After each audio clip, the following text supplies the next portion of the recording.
iyadoo maalimadii shalay ahayd ee dowladda federaalka Soomaaliya ay soo magacaawday gudoomiyaha cusub ee gobolka Banaadir ahna duqa magaalada Muqdisho Cumar Maxamuud Finish ayaan wax ka weydiinay sida ay u arkaan shacabka Soomaaliyeed ee ku nool magaalada Nairobi. qaar ka mid ah shacabka Soomaaliyeed ee xaafadda Islii ayaan mikrofoonka la dhex qaadnay ayagoo soo dhaweeyay gudoomiyaha cusub ee gobolka Banaadir. magacay waa Cabdirashiid Maxamuud Yuusuf gudoomiyaha cusub ee la magacaabay horta dadka hadaan ka fiiriyo dadku aragti duwan bay ka kala bixinayaan qaar waa taageersan yihiin qaar ma aragtay waa ku mucaarad aniga ahaan horta ninka waa soo dhaweynaya oo ninkaasi aniga wuxuu la muuqdaa nin wanaagsan buu la muuqdaa inkastoo mucaaradku ay tahay ma aragtay ay diidan yihiin laakiin waxaan u maleynayaa kale inuu waxyaabo badan ama nidaamka xagga nidaamka kale uu soo hagaajinayo ninkan waa nin hadaan ka yara warramo nin saan xilkiisa ku hayo nin hore maaragtay siyaasadda u soo maray waa nin qaqbla dagaal ahaan jiray soo waxaan maleynayaa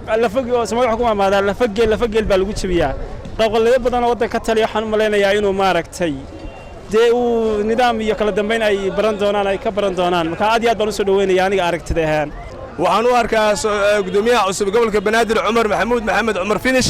nin aad iyo aad taariikh u leh gobolka Banaadirna wax weyn ka keeni kara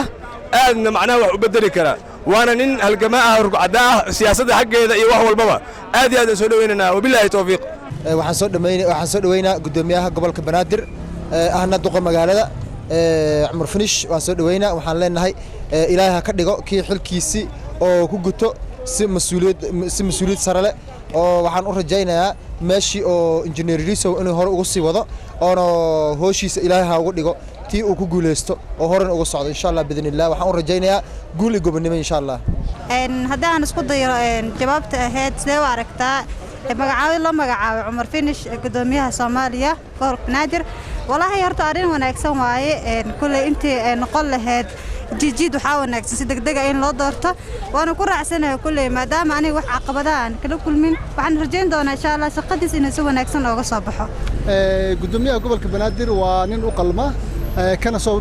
gudan kara waajibaadka loo xil saaray Soomaaliyana in badan ay ku nasan doonaan insha Allah gudoomiyaha cusub ayaa bedeli doona shaqadii uu waday Allah u naxariistay gudoomiyihii hore ee gobolka Banaadir oo u geeriyooday dhaawac ka soo gaaray qaraxii 24kii July ka dhacay xarunta dawladda hoose ee gobolka Banaadir Asmi Nuur TV-ga Somali Cable Nairobi.